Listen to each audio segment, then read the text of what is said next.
times it's hard to know whether or not a game is meant to be taken seriously, or if it's just an elaborate piece of satire meant to be enjoyed sardonically. Six Guns by Gameloft treads a fine line where the developer's usual penchant for emulation is almost completely derailed by its experimental freemium model of gameplay, making it perhaps the best offering in this classification while simultaneously providing very little in the way of meaningful gameplay. Freemium games have come a long way, relatively speaking, from needing to constantly reap the benefits of timed activities to being arbitrarily restricted in how often you can play a full game.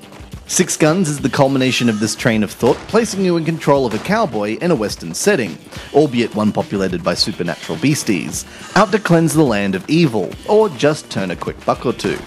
Sadly, all the restrictions of a freemium setup reduce the game to what amounts to a pile of repetitive minigames designed only to encourage you to unlock more minigames.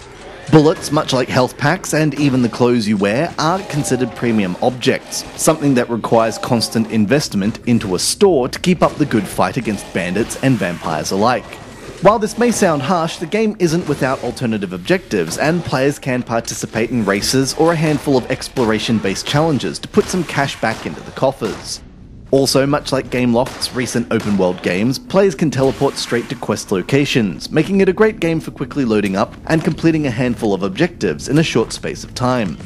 Unfortunately, it all comes off as hollow and meaningless when there's no story to tie these objectives together, and worse still, repeating missions only marginally increases the challenge while keeping the same locations, meaning you'll quickly get bored of defending the same building or freeing captive prisoners.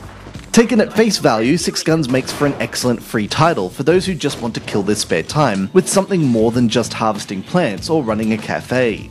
Those hoping for a compelling action title are sorely out of luck, as Six Gun lacks the variety and narrative required to keep a player invested in the game. This has been Andrew with AppSpy.com. We review, you decide.